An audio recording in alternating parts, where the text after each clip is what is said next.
Hello, welcome dear students and dear friends. यहाँ पर बात कर रहे हैं, आपकी डिमांड आई थी कि सर हमारे 5th सेमेस्टर में जो एनवायरमेंटल ज्योग्राफी है उसका अभी मॉडल पेपर मिला नहीं है।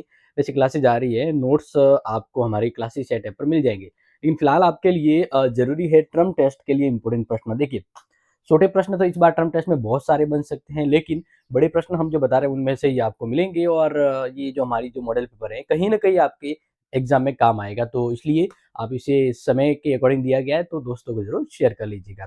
तो बात करते हैं पर्यावरण भूगोल, जो अपना इम्पोर्टेंट ये होने वाला है टर्म टेस्ट। तो इसको लेकर आप सभी को पता है कि पर्यावरण भूगोल के अंतर्गत है ना, जो ये मॉडल पेपर आपको दे रहा हूँ इसमें कितनी यूनिट आएगी, 1 से 3 यूनिट आती है। ठीक है, पहली खंड पेपर भी 2 पार्ट में होता है, 3 यूनिट होती है ना, तो पेपर 2 पार्ट में आएगा, ए और बी। ये तो आपको पता ही है, ऑलरेडी आप जानते हैं। और ये जो टर्म टेस्ट है वो आपके 50 नंबर का होगा, जिसमें से 20 लाना पासिंग मार्क्स होता है। पहला ही प्रश्न है जिसको आप याद कर लीजिएगा, ठीक है ना। और आपको जो समझा रहा हूँ, देखिए, पर्यावरण भूगोल की परिभाषा। पर्यावरण भूगोल भूगोल की वह शाखा है जिसमें मनुष्य और पर्यावरण के पारस्परिक संबंधों, प्रभाव एवं पृथ्वी के भौतिक और जैविक तत्वों का अध्ययन किया जाता है। यानी पर्यावरण भूगोल में मानव और पर्यावरण के मध्य अंतर संबंधों का पर्यावरण के संबंध में अध्ययन किया जाता है। दूसरा, पर्यावरण भूगोल का अध्ययन क्षेत्र क्या है, इसमें कौन कौन से इंपोर्टेंट फैक्ट हम अध्ययन करते हैं। देखिए, पर्यावरण भूगोल के में हम जलवायु भी अध्ययन करते हैं, मिट्टी, जीव जंतु, जल, वनस्पति, प्राकृतिक संसाधन, मानवीय क्रिया और इसके बीच संबंध, तो इनका हम पर्यावरण भूगोल में अध्ययन करते हैं। नेक्स्ट है पर्यावरण भूगोल के 2 भौतिक तत्व, जल और वायु। इसके अनुसार आप इसमें भूमि, तापमान और प्रकाश भी जोड़ सकते हैं। पर्यावरण भूगोल के भौतिक तत्व के बताइए, तो ये आपके प्रश्न छोटा बन सकता है। नेक्स्ट है पर्यावरण संरक्षण अधिनियम। यस, तो पर्यावरण संरक्षण अधिनियम 1986 भारत सरकार के द्वारा पर्यावरण की सुरक्षा, सुधार और प्रदूषण के नियंत्रण के लिए बनाया गया है और व्यापक कानून है। यह औद्योगिक प्रदूषण या पर्यावरण मानकों और दंडात्मक प्रावधान के माध्यम से पर्यावरण संरक्षण को सुनिश्चित करता है। आगे बात करें तो नेक्स्ट ध्यान रखिए, पारिस्थितिकी की क्या परिभाषा है। देखो, जीव और उसके परिवेश यानी पर्यावरण, जीव और उसके पर्यावरण के बीच अंत क्रियाओं का जो वैज्ञानिक अध्ययन किया जाता है ना, उसी को हम पारिस्थितिकी कहते हैं। नेक्स्ट है पारिस्थितिकी तंत्र के घटक। तो देखिए, पारिस्थितिकी तंत्र के घटक, ये प्रश्न इंपोर्टेंट है, मतलब है ऑल इंपोर्टेंट है। तो एक तो जैविक घटक होते हैं, एक अजैविक, अजैविक और जैविक। अजैविक घटक में वायु, जल, प्रकाश, तापमान, खनिज, और जैविक घटक में उत्पाद, उपभोक्ता और अपघटक। तो ये प्रश्न इंपोर्टेंट बन जाता है। नेक्स्ट इंपोर्टेंट बात करें तो देखिए, खाद्य श्रृंखला की परिभाषा दीजिए। जीवों के बीच ऊर्जा के प्रवाह का क्रम, जो एक जीव से दूसरे जीव तक भोजन के माध्यम से चलता है, उसे खाद्य श्रृंखला कहते हैं। जैसे घास, घास के ऊपर कीटनाशक होते हैं, और इसी तरह से, या फिर घास को एग्जाम्पल है तो घास, घास के ऊपर गाय, गाय के ऊपर जो मांसाहारी शेर आते हैं या जानवर जो, तो इस प्रकार से, और उस शेर को वापस मरने के बाद अपघटक कर देते हैं, तो वो पूरा सर्कल चलता रहता है, उसको खाद्य श्रृंखला कहते हैं।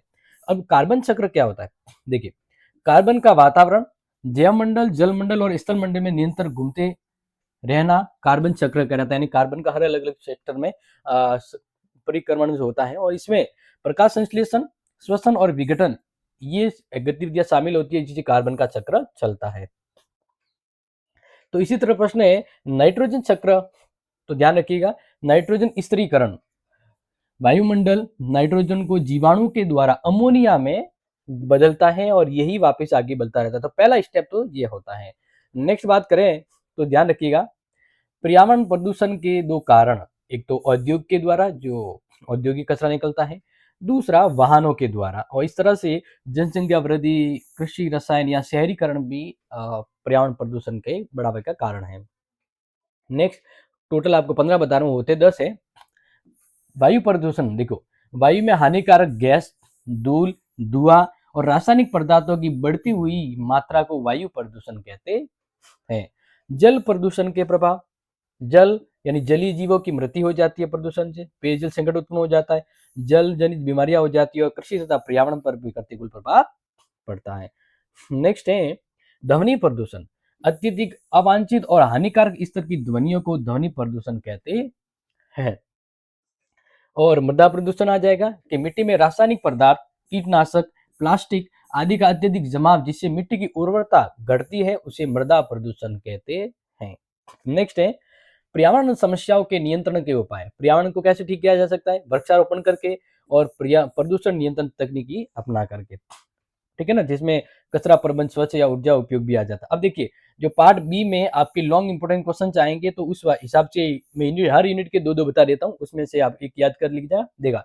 पहला, पर्यावरण प्रदूषण की परिभाषा, प्रकृति और अध्ययन क्षेत्र का विस्तार से वर्णन कीजिए। या दूसरा प्रश्न, पर्यावरण प्रदूषण का अन्य विज्ञानों जैसे जीव विज्ञान, समाजशास्त्र, अर्थशास्त्र या भूगोल शाखाओं के साथ संबंध स्थापित कीजिए। तो ये प्रश्न तो आपके बस याद कर लीजिए, एग्जाम के लिए टॉप है। नेक्स्ट है यूनिट 2, परिस्थितिकी क्या है? पारिस्थितिकी क्या है? इसके प्रकार, घटक, कार्यप्रणाली का विस्तृत वर्णन कीजिए। या जैव भू रासायनिक चक्रों को समझाइए, जिसमें कार्बन, नाइट्रोजन चक्र को चित्र से ही समझाना है। तो 100% ये प्रश्न एग्जाम में सब गया है। इसी तरह से नेक्स्ट बात करते हैं थर्ड यूनिट के अंतर्गत, तो पर्यावरण समस्याओं के कारण का विशद वर्णन कीजिए। या वायु, जल, मृदा और ध्वनि प्रदूषण के कारण प्रभाव और नियंत्रण के उपाय बताइए। दोनों इंपॉर्टेंट है, आप दोनों में से कोई सा भी याद कर लीजिए, नंबर आएगा। क्लियर? और ये पूरा का पूरा जो मॉडल पेपर है वो आप सबको कहाँ मिलेगा? आप सबको अखंड का तो मैंने सॉल्यूशन करवा दिया है, खंड ब है ना, उसका सॉल्यूशन जो है, या जो आपकी कंप्लीट नोट चाहिए तो वो क्लासेस या टैब पर मिल जाएंगे। जहां ये मॉडल पेपर पूरा हो गया, लेकिन हम यूनिट वाइज वापस मॉडल पेपर के सॉल्यूशन भी बता रहे हैं, लेकिन टाइम अभाव के कारण आपको ये जो मॉडल पेपर है वो ऐप पर अपलोड हो जाएगा। तो जल्दी से शेयर कर लीजिए और सूखेगा मत अपनी तैयारी को बेस्ट करने के लिए। Take care, share this video, love this video. जय हिंद, जय भारत।